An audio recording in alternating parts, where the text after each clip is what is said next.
There we go. Our program is brought to you by the Stevenson Foundation. The Stevenson Foundation is an independent, nonprofit organization that serves the Stevenson community. In addition to supporting programs that directly impact students' needs, the foundation commits to its mission of connecting school and community by engaging graduates through their alumni association and hosting a wide range of events.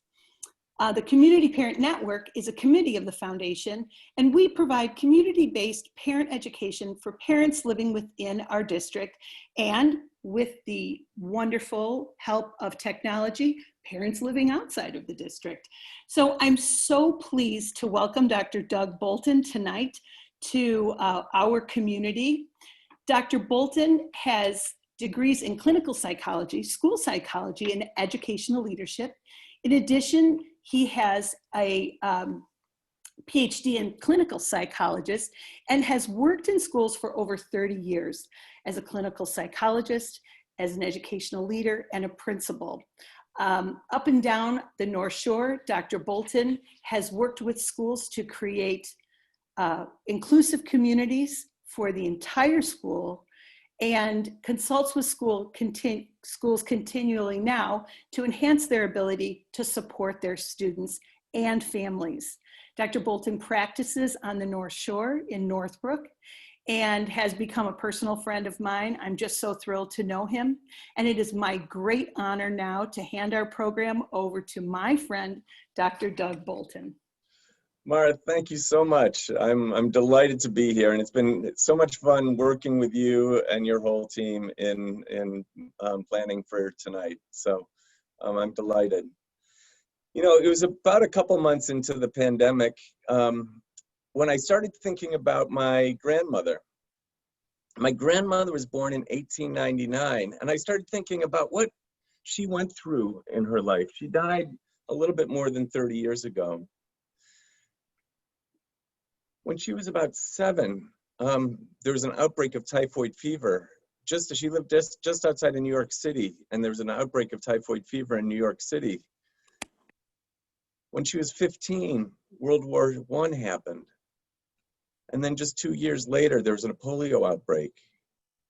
And 2 years after that was the Spanish flu. So many things happened in her life before she even turned 20. But then things started to change, right? The Roaring 20s happened. Isn't this a great picture of her? I love that. I love that picture. And she met my grandfather, Walt, and they were married. And they had my father, their only child, in February of 1929, and things were looking really good for them. But then it didn't last long, right? The stock market crashed about 8 months later. It plunged us into the Depression. And then after that, World War II. It's amazing the things she lived through in her life, isn't it? And then in her own personal tragedy, my grandfather died just a couple years after the war. And so here she is. She did so much and had been through so much in that time. And she ended up being a great and important caretaker for us as kids. And here's a picture of her with my brother and my sister. She had a way with kids, didn't she? It's funny, I asked my brother to send me a picture of Graham with a couple of us kids, and this is the one he sent. So this is the one you'd get, but she was actually really good with us kids. And when my parents were divorced, she was the one who really was there for all of us. And so here she was, she had been through so much, and yet she was the one who was the most resilient in our family during our hardest time. And what did we call the people who lived through the generation of her generation, my father's generation, who lived through a World War I and or World War II and a depression and a pandemic? They became the greatest generation, didn't they? It's amazing what they were able to create from all of that challenge. And so I wish that she was here today so that I could ask her about how she did it all, because I had no idea I had no idea what she had gone through or how she did it, and ended up being so strong and graceful for all of us. So it made me wonder what makes us resilient. And how can we cultivate resilience in our children? And is it possible that during this time that we can not just cope, but thrive? There are three themes I want to hit tonight. The first is, how do we cope with this stress? And the second is, how do we take care of our children? It's such a hard time for our kids, right? And then how do we make this work in our lives? So here's the thing. I think it's called the novel coronavirus, right? I think it's a great name for this because it is so novel for us. There's something really challenging about this stress. And the first is that it's constant. We're always wondering, are we going to contract the virus? We're always wondering if we're going to start feeling symptoms. There's a constant stress. There is stress in our economy, and people are losing their jobs, and we may be wondering when our parents are going to, if they're going to contract this. So there's all sorts of constant stress, and it's intense.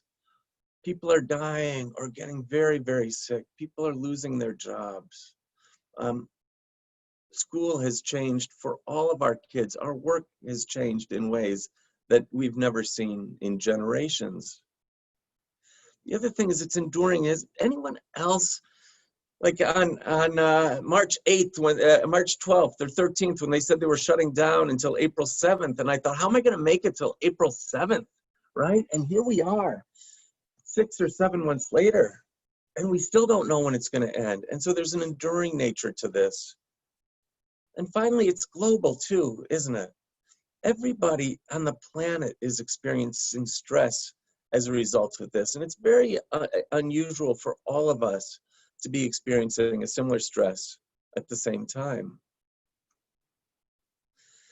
But this isn't the only stress in our country and in our world right now, is it? David Brooks, he's a commentator who said, if the coronavirus was an earthquake, our racial and social upheaval is the hurricane that followed. We all have our own relationship to this, to both stories, the story of coronavirus and the story of what's happening in our country in terms of our race, racial issues and our social issues. And they're impacting, both of these are impacting all of us and our children in very powerful ways. There are 4 factors that really impact how stressful something is. Whether it's predictable, controllable, whether you can access social support, and whether you can find expression for all the feelings it generated with this stress. And the thing about coronavirus is that it hits all 4 of these, doesn't it? And so it's particularly challenging. This resonated with me. Please note the post-apocalyptic fiction section has been moved to current affairs. Doesn't it feel that way? Or, you know, Marty, never set it to 2020. If you've got a time machine, this is not the year to go back to, right? It's really an extraordinary time with extraordinary stress, but also, I believe, extraordinary opportunity. All right, part 1. How do we understand and cope with this stress ourselves? The first thing is I'm sure you've heard about lower brain, that under stress, we go into lower brain. We lose the access to that brilliant cortex that is the most creative and problem-solving and rational part of our brain. And we go to a very primitive part of our brain that, and we've heard this, that triggers our fight, flight, and freeze response, right? Our body is geared towards action. And what it is it's all part of a very primitive stress response system that we've got. All of us, our species has. There are 2 parts to this system, only 2. The sympathetic side of the autonomic nervous system triggers our stress response. It triggers that fight, flight, or freeze response. The parasympathetic system returns us to homeostasis. The idea of the system is something stressful happens, and our stress response gets triggered, and we act. And ideally, in our evolution, it was a physical threat, so it triggers this physical response in us. And then once it's gone, we go back to homeostasis. Our body calms down, right? That's how it's supposed to work. It's an either or system. Either our stress response is being activated, or our homeostasis, we're going back to homeostasis or in that homeostatic place. One is off when the other's on. And what it's meant to do is respond to a real and immediate threat. That's what fear is. Fear is our response to a real and immediate threat. Every multi-celled organism has something like this. When there's a threat, there's a stress response. And then we go back to homeostasis. But here's the thing. Evolution did a really remarkable thing to us, and that is it put this prefrontal cortex, this cortex on top of this very primitive system, this system that only had two paths. And it put this cortex on that is able to think wildly abstractly. It's able to do all sorts of amazing thinking. And part of what that allows us to do is it allows us to have anxiety, right? And so fear is our response to a real and immediate threat. Anxiety is our thoughts about potential threats. And so that's what our cortex allows us to do, is think about things that are potentially threatening for us. Here's a couple of different ways it works. It allows us to time travel. It allows us to think, I wonder what's going to happen to my kids if the remote learning continues to happen. What happens if they don't get to play sports this winter? What's going to happen to my parents in the nursing home? What if they get that? What's going to happen if I lose my job? All of these things are things that happen that our cortex allows us to do, and we're constantly wondering about what's coming in the future. And it also allows us to mind read. We're constantly wondering what's someone else thinking. I wonder how they're feeling about it. I'm wondering, what are people thinking about what I'm saying?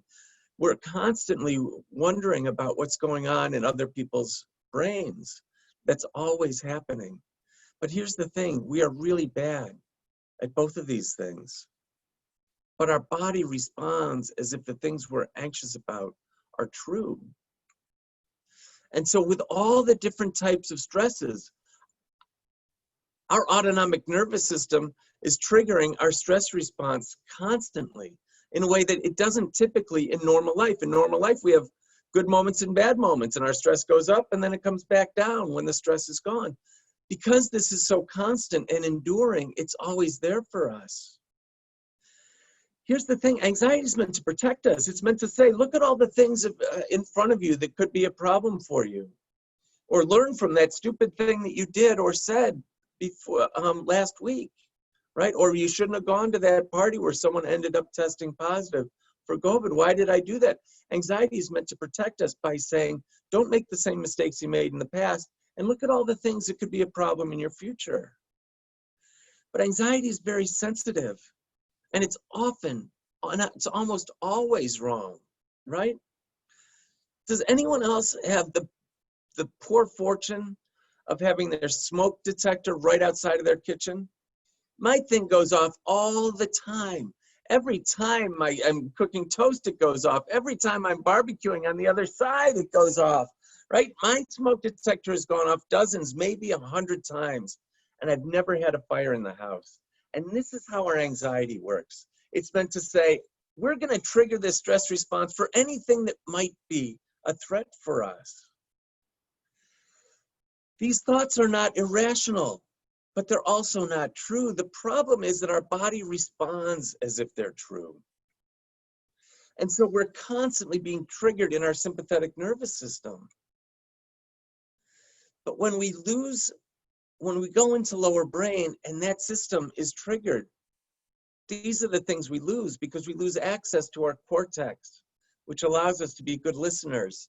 It allows us to be creative and flexible and have empathy for other people. When we're under stress, it's not helpful to be flexible. We just need to act and act quickly. It's not helpful if we're being chased by a bear to worry, if I throw this stick at it, is it going to get hurt? No, the idea is under stress, these things are not adaptive for us.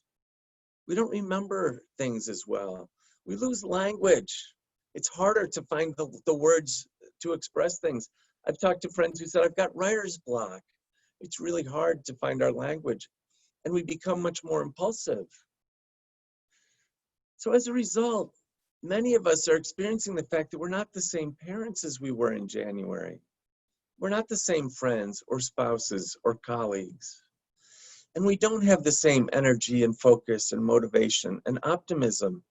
And I think this stuff goes in waves. There are times when it feels like things are okay and we may forget it, but then other times when it's really hard to show up in the ways that we used to show up and have the energy and focus that we used to have.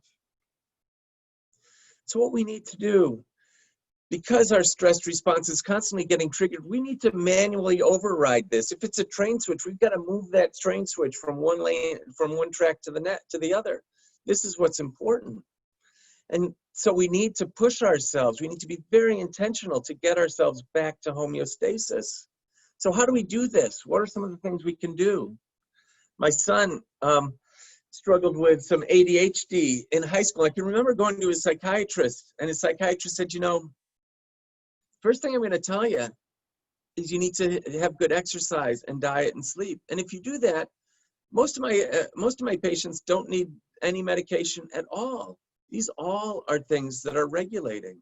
Exercise is particularly interesting because our fight, flight, and freeze response is triggered. Exercise gives us expression to that. Our body wants to move and release that. And exercise is a nice way of doing that. I'm not saying this is a time to train for the marathon, but if it may be that if it's the beginning of the day or the end of the day, you say, I just need to get out for a walk. I need to get outside. I need to move. Diet, we don't have to lose the 15 pounds during this time, but let's make sure that the food we're putting into our bodies is good for us. Many people are having a hard time sleeping. But here's the thing, one of the things that we can do is have good sleep hygiene and just make sure that we're doing the right things in our sleep. Our sleep will come, but we need to make sure we're not falling into bad practices. Hobbies are wonderful. It's a way to take our minds, or the busyness and the stress from our minds, and put it onto something concrete, a crossword puzzle. For me, it's woodworking. For other people, it may be gardening or scrapbooking or sewing, whatever that may be. But engage in your hobbies. Routines are really helpful. When we can't predict what's happening out in our world, one of the things that's really nice and helpful, we'll talk about this a little bit more later, is how nice it is, how important it is for our bodies to know what's coming next, what's going to come next, that we're not constantly making up what's happening next. And with our kids back in school, everybody is learning new routines. And it's important that we're thoughtful about those. We all have our regulation strategies. Some people love to read a book. Some people like to go for a bike ride. Some people, whatever it may be, gardening, whatever it is that when you're stressed is really helpful for you. Make sure it's a healthy strategy, because it's also a time that we can become reliant on unhealthy strategies. But take your healthiest regulation strategies. One of the things for me, I live in Evanston. And what I've done through this entire pandemic, well, once it got warm enough, is in the mornings, I'll go to the lake and I'll read something non-work related as the sun comes up. And that's my thing. And so this morning when I went and did this, I thought I should really go and practice this talk in this time that I have, but I was intentional about getting to the beach. And one of the things that, you know, it's probably not as good a talk as it would have been, but I'm in a better place, right? So it's important that we take care of ourselves. Mindfulness and breathing are really interesting. Mindfulness, it takes us into this present moment. And it's a practice, and there are great apps and great resources we could have. And I'm sure, my guess is you've done some programs on mindfulness, because it's so important. And if you haven't, you will, because mindfulness is such an important part of our world. Of our ability to cope with all the stresses around us. It quiets all of those things. And when we focus on our breathing, the interesting thing about breathing is that when we're under stress, we breathe in and we hold it. But when we exhale, after something stressful happens, it actually signals to our body that everything's okay and we can go back to homeostasis. Being aware of our breathing is really important. Making sure our connections to people, it's been harder to connect to people, right? So making sure that our connections to people, if you've lost touch with people, reconnect as best you can. making sure we don't lose those, because those are some of the most important strategies that we have. Generosity is wonderful because it allows us to focus on someone else and not ourselves, whether it's just donation through giving and donating money to places and thinking about them, but also any act of generosity helps take you out of that stressful place. Gratitude's really interesting. It's got great research. One of my favorite studies is they did research on people. They had them write 3 incidents of gratitude in a gratitude journal every night, just for a week, 21 instances of gratitude. And here's what they did. It wasn't gratitude like I'm grateful that I've got a roof over my head, or I'm grateful that I've got a job, or our family is healthy. It's grateful for these discrete moments. I'm grateful that that person let me in front of them in line at the grocery store. I'm grateful that my kids were laughing as they were cleaning up instead of arguing like they usually do. These moments. And what they did was they followed up with these people after just a week of doing the gratitude journal. 6 months later, these people, as compared to the people who didn't do a gratitude journal, showed lower levels of anxiety and lower levels of depression. It's pretty amazing, the power of gratitude. All right, Mara, would you take a pill that creates a misperception of risk, increases your anxiety, your learned helplessness, your feelings of contempt and hostility, and decreases your mood? My guess is none of us would take that pill, right? But guess what? We all are taking that pill. And I like Lester Holt. Don't get me wrong. It's not Lester's fault. But when we're watching the news, research says this is what happens. These things trigger our stress response, especially when the news is all about the things that are most stressful for us. We still need to be informed, so don't get me wrong. We need to be informed, but what we want to avoid is doom scrolling. I saw this, and I love this word. I'd never heard of it before. It's the act of continuously seeking out and reading bad news. Does anyone else do this? I'll have 5 minutes, and I'll be like, I'll just check my social media.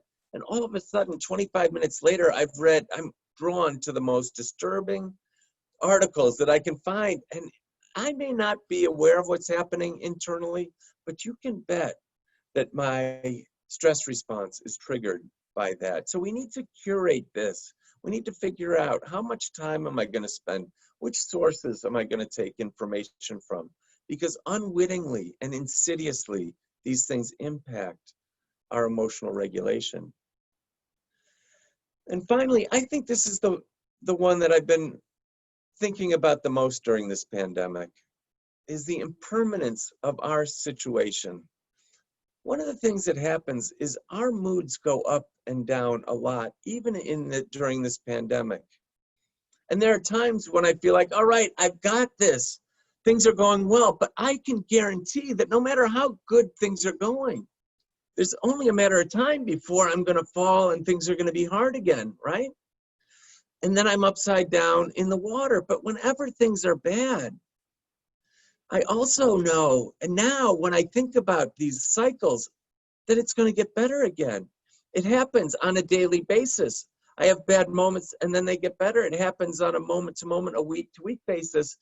But doesn't it also happen at a macro level, at a historical level, that the Spanish flu and World War I lead to the 1920s, and then the Depression, World War II lead to the Greatest Generation?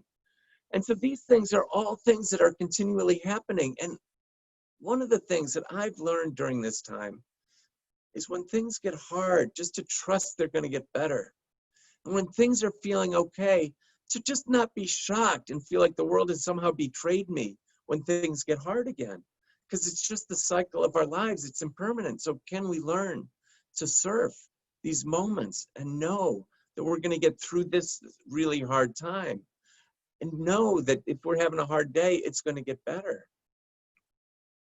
So the key thing is with intention. Can we do these things? And I'm not saying do all of these things.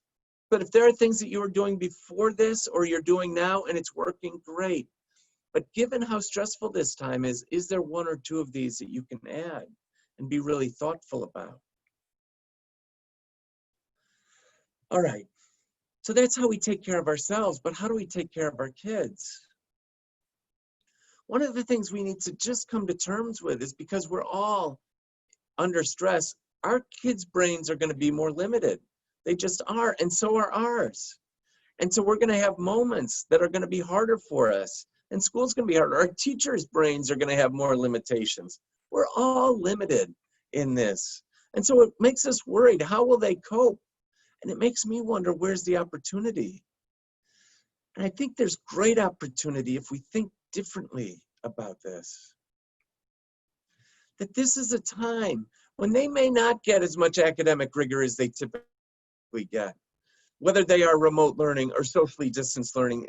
Our brains are not able to take in the same kind of academic rigor.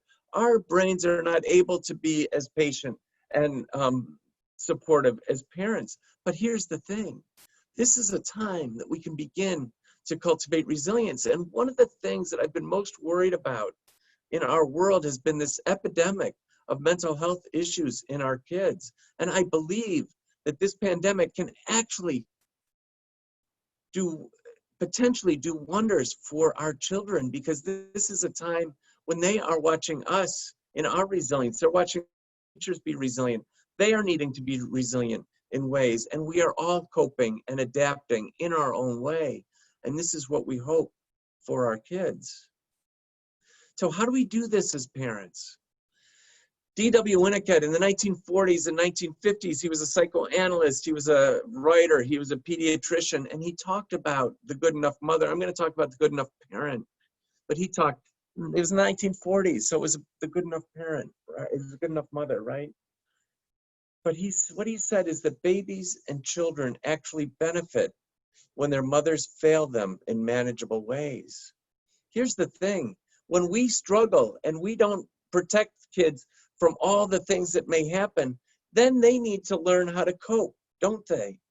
When I'm late to pick up my child from baseball practice, they need to figure out and realize not everything happens the way they expect it to. And even though it's upsetting, they learn that it's okay. When this happened to me the other day, my daughter, who's been studying for months and months and months for the SAT, she said, "Dad, can I borrow the car?" And she had her morning planned out precisely so she'd get there and not have too much stress. And I bring the car back just in time for her to leave. And she comes back in the house after getting the car and she says, "Dad, there's no gas." And I felt terrible and I wanted to fix it for her. But she went and she got gas and she was a little bit late. And she knew that that wasn't what the world was going to throw at her. And she learned that things, even when things don't go as she predicted, as much as she had planned, and maybe she gets a few points off because there was stress on her SAT, and that's going to be okay too, right? But here's the thing, our inner critic goes wild. We want to be the perfect parent. We don't want kids. We don't want to cause any discomfort for our kids. But when we cause them discomfort, it means they've got to deal with that discomfort, and that's okay. This is exactly what Winnicott was talking about. He was writing at a time when all the theory said, if you need to do this, this, this, and this, or else your kids are going to be messed up. And what Winnicott said is, we just need to be good enough. We just need to survive the storms. Here's the thing, this is not pretty. All we have to do, we need to stand by this lighthouse, and our hair is going to be a mess, and our clothes are going to be wrinkled, and we're going to lose our hat. But all we need to do is we need to be standing there, and at the end, holding hands with our kids and our neighbors and our teachers. We're going to get through this together, but it's not going to be pretty. Brene Brown says, sometimes the bravest and most important thing we can do is just show up. And Dan Siegel, who I think is the modern day child psychologist who has the best pulse on child development, he and Tina Bryson wrote the book called The Power of Just Showing Up. And what he talks about is, it's about our being present, not about our being perfect. It's about our being present. And so here's what they say, is that showing up is about helping children feel safe and seen and soothed and secure. So with safety, it's about protecting them from harm. And the interesting thing is, we're constantly now seeing and trying to protect them from physical harm, right? I like this picture. This is me and my mom and my sister. And I don't know what we're looking at, but it feels like this is a metaphor for, even though there's bad stuff happening out there, that she's helping us feel psychologically safe, that we're safe there with her. And so what we're talking about is psychological safety. Can we help our kids feel safe from shame? Can we help them feel connected? And can we avoid becoming the source of fear? The mistake that we make is, in this hard time, has anyone else lost it with their kids? I sure have. I know that I've lost it with my kids more than I want to admit publicly. Here I am. We all have our bad moments with our kids. And I guess what I want to say is that it's okay. We're going to have these moments. But when we have these moments and they're happening too often, this is a time for us to realize, I've got to go back to homeostasis. I'm a better parent when I'm in homeostasis, and I need to be even more intentional about taking care of myself so I can show up differently for my kids. We need to forgive ourselves, and then let's make it right with our kids. And then you know what happens? They watch us, and they learn how to make it right by watching us make it right with them. The second is, how can we help kids feel seen? And feeling seen is really being attuned to their feelings and being curious so we can see life through their eyes. There's an amazing thing that happens with infants, is that we are hardwired, and I'm not sure if you remember this, but we are hardwired to mimic their faces. So when an infant makes a face at us, when they're feeling something and they laugh, or they scrunch their face, or they look wide-eyed, we make the same face. And what happens? It's the basis of social emotional learning. They make a face, they see it mimicked, and they realize, oh, that's what I'm feeling. And it's happening all the time. We are attuning to them all the time. Some people take it a little too far. I don't think we need to attune that much, right? But as kids get older, this is what it looks like, isn't it? Just being attuned. So here's the thing. We want them to know that their feelings are both real. Whatever they're feeling is real. That's their reality. But we also want them to know, we want them to be able to surf too. We want them to know that they're fleeting. And we also have to trust that it's fleeting. Our kids can be furious at 10 in the morning, and by 10:15 be really happy if their girlfriend called up, right? Or their boyfriend or whatever, they got invited someplace. Like, their moods can shift very quickly. But the mistake that we make is we try and fix them. We try and take it away, or we minimize. Why are you worried about that? Or we fix it and we don't let them cope with it. Or we shame them. That's ridiculous. Why would you think that, right? These things come out of our mouth. It's hard for us to sit with our own children's distress. And so we take it away, or we minimize, or we shame. But instead, what we can do is we can soothe. And what soothing is, it's pushing kids back to their homeostasis. When they need soothing, it's because their stress response is triggered. So can we help them return to homeostasis? But first, we need to soothe ourselves. We need to take care of ourselves. I like this quote: when little people or big people are overwhelmed by big emotions, it's our job to share our calm, not join their chaos. Have you ever been really upset and run into somebody who's just so calm? It just soothes us, right? And so what we want to do once we are in that place, I know this is kind of new agey, but I like it actually. The term is hold space. And I like this picture. This is a mom who's not trying to solve her children's distress, but you can tell that she's attuned to it. And so can we just hold space with our kids instead of try and fix it? And ideally, we can begin to help kids soothe themselves, right? For younger kids, we can soothe them with teddy bears. With older kids, it might be music, or they might go out and shoot baskets if they're an athlete, whatever it may be, right? But the mistakes that we make is that when our kids when they start to struggle, we begin to punish instead of soothe. I like this picture. We send kids on timeouts a lot. But look at this. There's so much shame in that boy's body posture, isn't it? He's facing the wall with his head down. And what I want to say, he's got Charlie right there with him, right? What I want to say is just take Charlie downstairs to the basement and hang out with Charlie. And when you're ready to figure this out together, we'll figure this out together. But I don't need to punish them. He needs to be soothed. And if I can't soothe him, then help him find a way to be soothed. That's our work. We need to give it time. In these moments, it seems so intense, but we just need to give it time. The other thing is this part of our brain that that regulates us, the part of our brain that soothes itself, is our slowest to develop. And in your kids, it's only about halfway developed.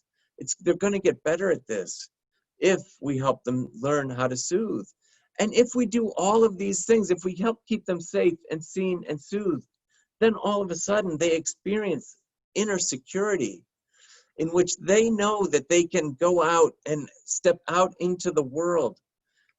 I like this quote. It's like the quote of resilience. I was doing a talk on resilience at a middle school, and I walked into the bathroom right before the talk, and this was on the wall. And I took a picture of it, and I added, I said, you guys have the definition of resilience on your bathroom wall. You have within you right now everything you need to deal with whatever the world can throw at you. And the world is throwing everything at us right now, isn't it? And it's throwing everything at our kids. And you know what? For almost all kids, they're doing okay. They're adapting, and we're adapting. And which we never would have imagined back in March. If anyone had told me that everything was going to shut down in 2 weeks, I would have said, no way, that we're going to rethink and we're going to completely overhaul what we do for education, and we're going to overhaul what we do in our jobs. It's in our social lives. It's amazing. But in order to do this for kids, we've got to take care of ourselves, right? I know I'm beating a dead horse, but this is how we do it. And we need to know that good enough is good enough. We don't need to be perfect. This is not a time where we can be perfect.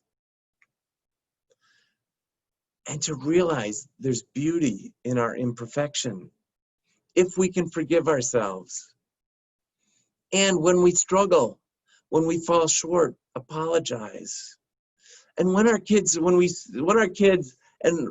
get stuck and we struggle with our kids, I always know, even though what my kids do are way more outrageous most of the time than what I do, that there's always something that I can apologize for.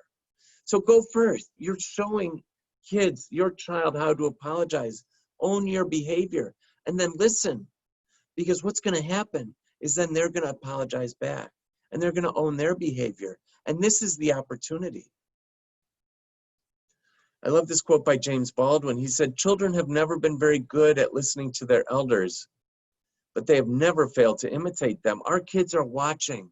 They're watching how we're coping with this. They're watching their teachers and how their teachers are coping with this. We are all models for the next generation.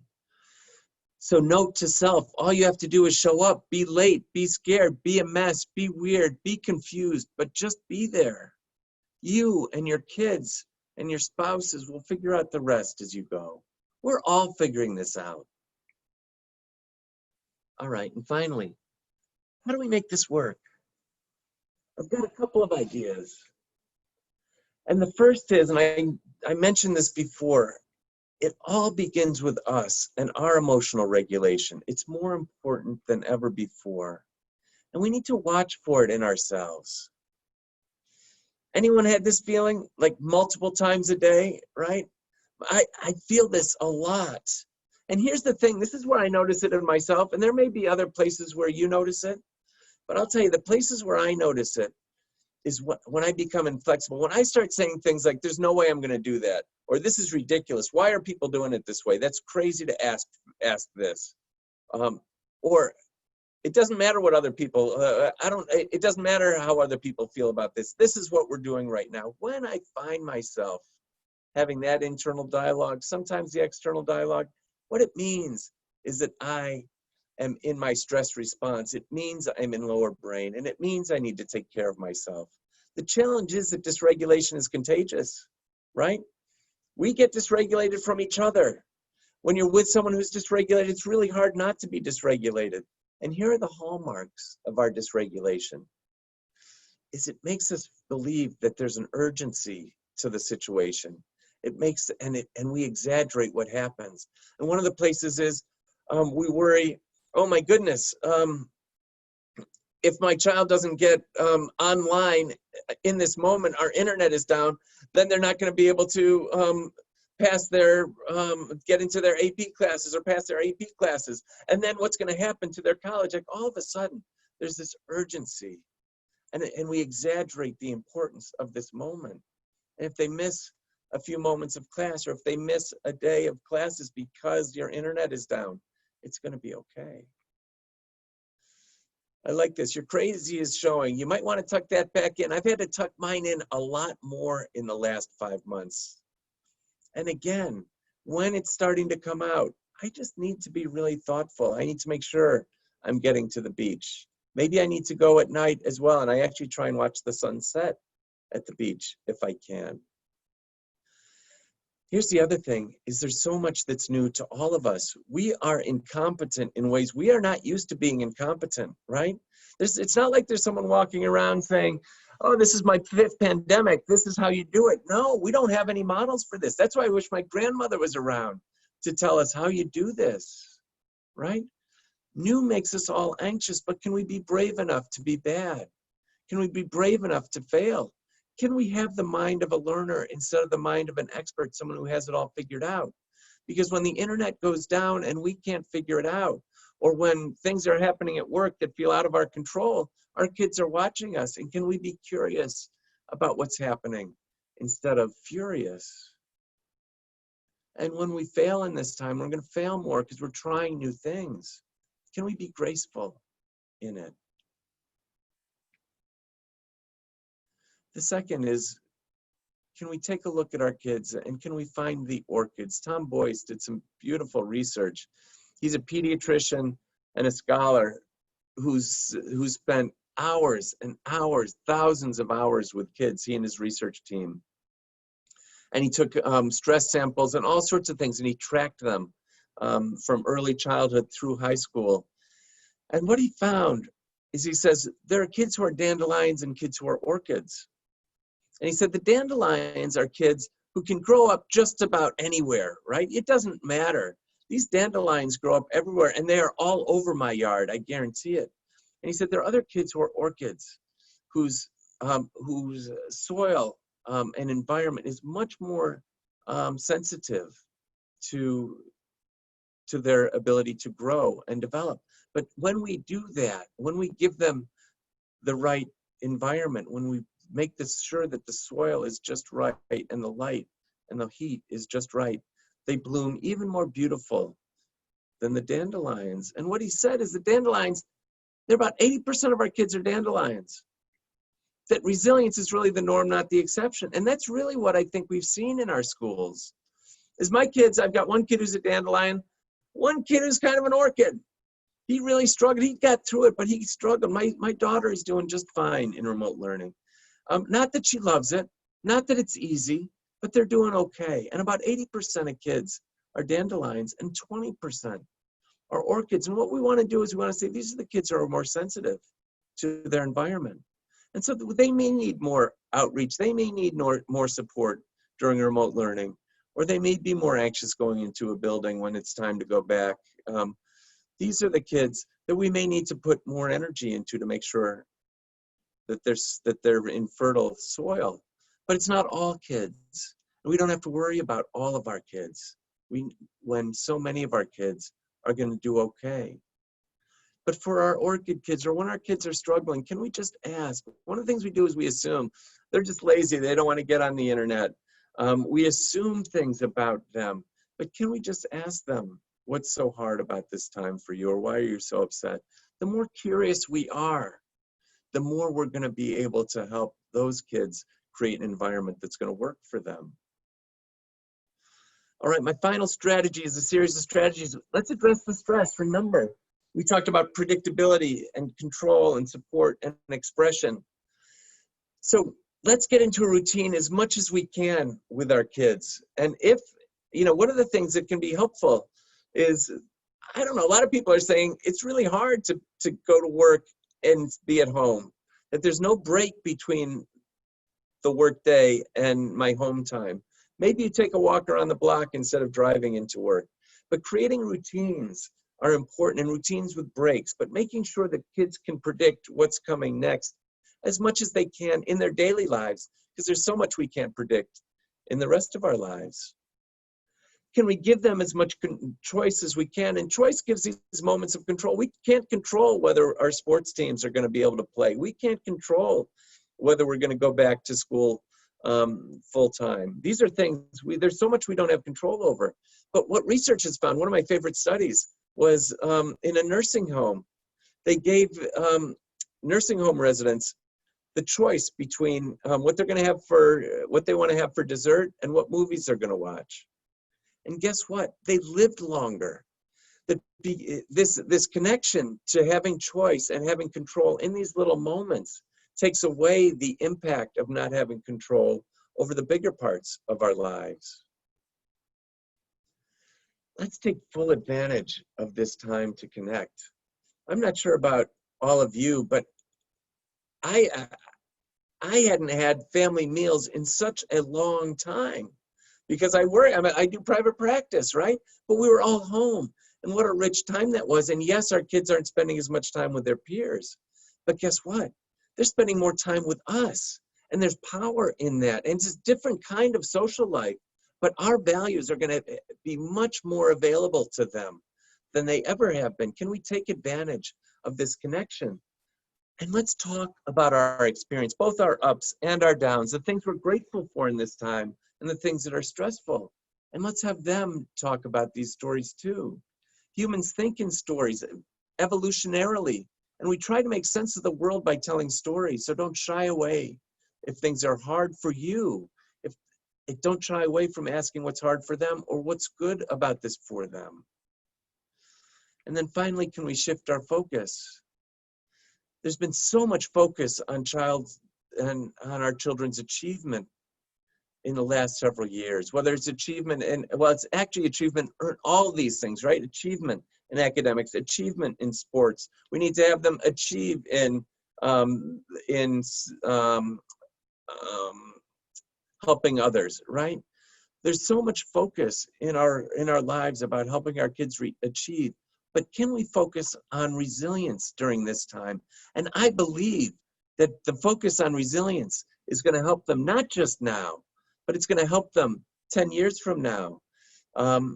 When they're just out of college, it's going to help them manage the struggles in college. It's going to help them manage their marriages and their jobs if we can help take full advantage of this. I was talking to a superintendent and I said, I think they closed down schools in World War II for about 2 years during the London bombings during World War II. I think it was closed for about 2 years. And I don't remember anyone saying, wow, that generation was a dumb generation. They fell behind. No, they were the greatest generation too, right?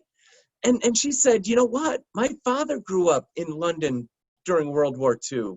And they sent him out to the country and they tried to teach classes in barns and it didn't work. And I said, well, what happened to him? And she said, well, eventually we moved to the United States and he got his PhD. And I just want to say parenthetically, and his daughter's a superintendent of a high achieving school on the North Shore. Things worked out okay. He missed 2 years of school. If we can teach our kids to be resilient, the achievement will come. Their brains don't stop working. They're still absorbing. One of the things I want to be careful of is especially when kids are on Zoom. Generally, I think this is true more generally, but when kids are on Zoom for hours at a time during the day, and then they have to go back on Zoom for 2 hours at night to do homework, this is really hard. So if they're struggling, for some kids, homework comes easy. It's not a big deal. They're not stressed. But if homework is a really stressful time in your lives, I would reach out to the teachers and figure this out, because it's very important that we make our evening times of connection, times of regulation, and their brains are going to be much more available in the morning. Let's make sure they're getting breaks in their day. I think that one of the things I worry about for our schools is we're not giving kids enough breaks. but let's make sure that when they're on their breaks, that they're, as much as we can, help them get off their devices and get outside, go outside with them, whatever it takes, but take breaks. And the outdoors is incredibly important because we all need a break. All right, I want to finish by talking about the flip side, that there's so much that we have talked about, and we've been bombarded with all of the challenges of coronavirus, and there are so many. Our world has been turned upside down, hasn't it?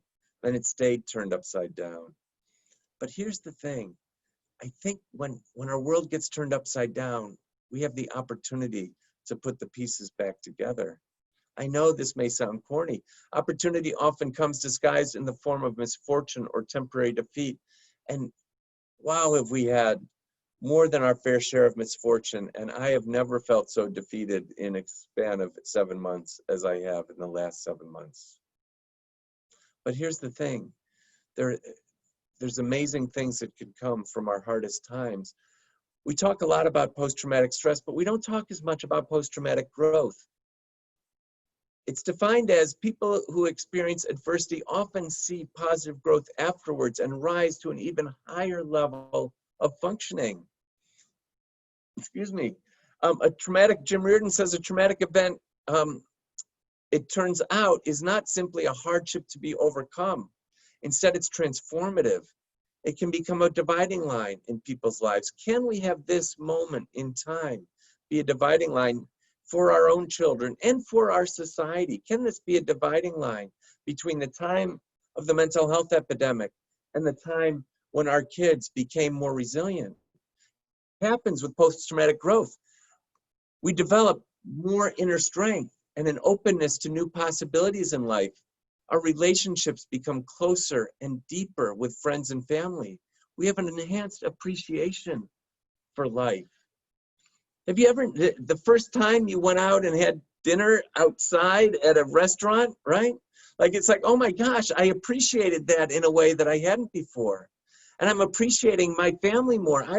I'm connecting with my siblings on Zoom in a way that I never would have connected with them otherwise. And it also offers people a stronger sense of spirituality. This is what the research says. And here's the thing. Post-traumatic growth is much more common than post-traumatic stress, but we don't hear about it. When we survive these things, we get healthier. Resilience is learned, and this is a time when kids are going to learn this. They may not learn as much. They may not get through as many learning targets in calculus, but what they're going to learn is resilience, and that is going to be a lesson I forget everything that happened in calculus. But I'll tell you what, the hardest times in my life taught me resilience. I like this quote. You can think of resilience as a set of skills that can be learned. Part of the skill building comes from exposure to very difficult but manageable experiences. Here's the thing. Do you remember that language? Difficult but manageable? What did Winnicott say 70 years ago?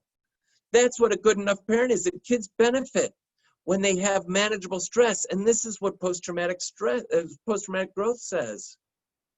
As much as we want to, we cannot helicopter this stress away from our kids, can we? We can't. They are experiencing it. We cannot snowplow this stress out of their way. So they are having to deal with it, and they're learning that they can. So how do we rebuild? This is our opportunity. When something bad, when our world gets turned upside down, it gives us the opportunity to rebuild.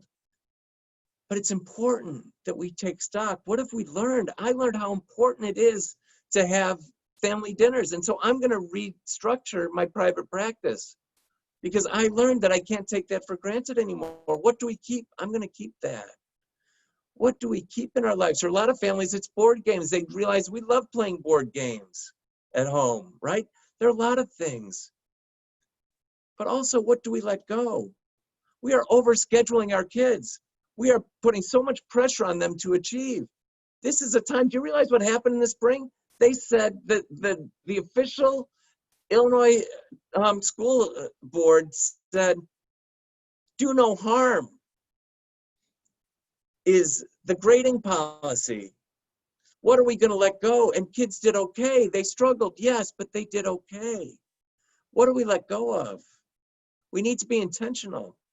Do they need to be in all these sports? Do they need to be on all these travel teams? Do they need to be in the play and on 2 sports teams and National Honor Society and volunteering?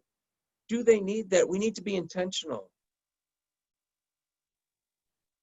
And if we are, our kids are going to be more independent. They've had to be more independent during this time, and they're going to be more resilient. And you know what else happens in this pandemic? Is we become more of a community. I wear my mask not for me, but for you. We are all working hard. Your teaching community is working so hard for your kids to rethink everything about the curriculum and their delivery of it. Everybody is coming together. We're supporting neighbors. Community has come to the forefront again. And this is what's going to define this generation of kids. So how do we do that? I like this quote by Margaret Wheatley. It's possible to prepare for the future without knowing what it will be. The primary way to prepare for the unknown is to attend to the quality of our relationships, to how well we know and trust one another. This is our work. Invest in relationships. Invest in your teaching, in your children's teachers. Invest in your relationship with your kids and your neighbors. 10 years from now, what are our children going to remember? I don't think they're going to remember, oh my goodness, remote learning meant that I didn't get as much academic rigor in geometry. And so now I didn't get into MIT's graduate school. I don't think our kids are going to say that. You know what they're going to say? They're going to say the world turned upside down. And I adapted to it. And my teachers, they went to remote learning within a week or two. My parents started working from home. We came together as a family in a way we never had before. We adapted, we did this. This is what they're going to remember. This is the lesson of this time. This is what happened to my grandmother and her generation, and they became the greatest generation. Can this become the generation of resilience? Just like the greatest generation was. Ernest Hemingway said, the world breaks everyone, and afterward, many are strong at the broken places. Our kids, if we do this right, are going to be stronger, and we're going to be stronger. March came and wrote the story for the next 6 months, right? This coronavirus came in and changed everything. But here's the thing. We get to write the next chapter. And we're writing it now. And our kids are writing it. And what will we write? And I think it's up to us to write the chapter of strength and resilience and independence and community. Thank you, Dr. Bolton. So thank you so much. I'm just taking it all in for a moment. Parents and participants in the discussion, we're going to have a question and answer with Dr. Bolton now. If you want to put your questions in the chat, and you can find the chat at the bottom of your screen, it looks like a talk bubble.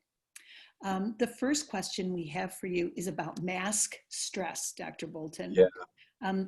This person says, I find my fight, flight, freeze response triggered when I see people wearing masks. It reminds me of emergency rooms and surgeries. Alternately, if people aren't wearing masks, I'm now worried that they're not being careful enough. Do you have any suggestions of what I can say to soothe myself, especially around masks? Oh, that's really an interesting and important question. And that's a tricky one. You know what I would focus on? And ironically, you know, it's funny because I didn't struggle with that as much. I don't have associations with hospitals or other things, but what I did, I felt uncomfortable trying to breathe in a mask at first. And so what I would do in those moments, when you feel frightened, is to focus on your own breathing. One of the things that's so interesting is that that stress response system we have, that our sympathetic nervous system has has attachments to our lungs. And it really does, when we exhale, and the focus is on breathing in slowly, but breathing out even more slowly. And that exhale allows us to go back to our own homeostasis. And it triggers that when we're feeling panicked, especially when we're breathing through our nose. And I would practice that. So that's one thing that I would do. The other thing, and I'm sure you've tried this, so I don't mean to offer something that you've already tried, but I guess you've got an association with masks in terms of emergencies and in terms of bad things happening. It's interesting now, and this has changed in my eyes. I remember I used to see people wearing masks in the airport or whatever, and I think, wow, that's kind of strange. They must be kind of paranoid. Like that was in my mind. I'm not proud of that. I'm ashamed of that. But people wearing masks now has really been changed in my mind, and really to focus on seeing masks for me as a gift, to be able to say they're wearing that for me, and they're wearing that for other people, and they're uncomfortable because they're taking care of other people, and what an important part of our community this is, and for people who don't wear masks. I believe in wearing masks, but also to accept that they've got a different worldview, and as much as I can to be tolerant of them. So, and to see ourselves as a big community, even if we don't see the world in the same way. So I'm not sure if that's so helpful, but it's a great question. Thanks. This participant is looking for information on handling teens since they don't get to hang around with friends due to the pandemic. So I think a couple of things. One of the, I do believe that our kids not being able to spend time with their friends, but they are spending more time with us. And I'm not sure, I guess one of the questions is, does your child allow you to spend time with them? And I think that I would take full advantage of that opportunity. And what it may mean is that you do things that you don't necessarily feel comfortable doing. It may mean learning how to play video games with your child, even though you believe they spend too much screen time. It may be that you end up watching their silly YouTube videos with them. What I would say is spend as much time with them as you can, that they're still going to get that social experience.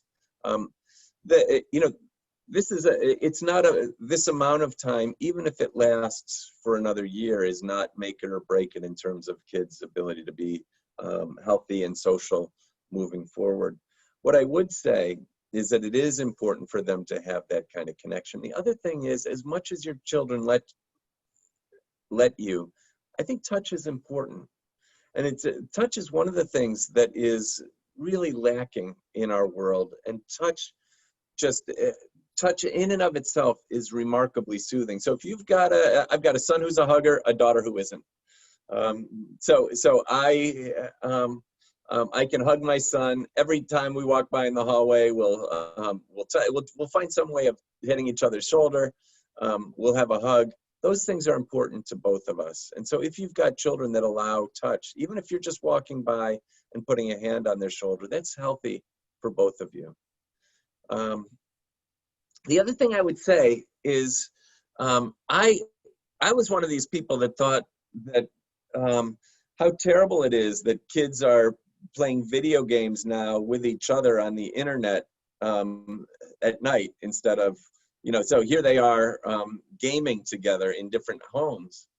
And then when coronavirus hit, all of a sudden I was having Zoom cocktail hours, right? I'm getting together with my siblings for coffee. And I realized that's exactly what my kids have been doing all along. And that it's okay, that this is another way for them to connect. And I think that that's one of my lessons, is this is really a good, healthy way for kids to connect. Not if they're in the basement only, but what a nice way at 10 o'clock at night to be connected to kids playing video games, as if they were sitting on the couch doing it together. That's great. And so, Dr. Bolton, you talk a lot about take care of yourself first and practice your own resiliency.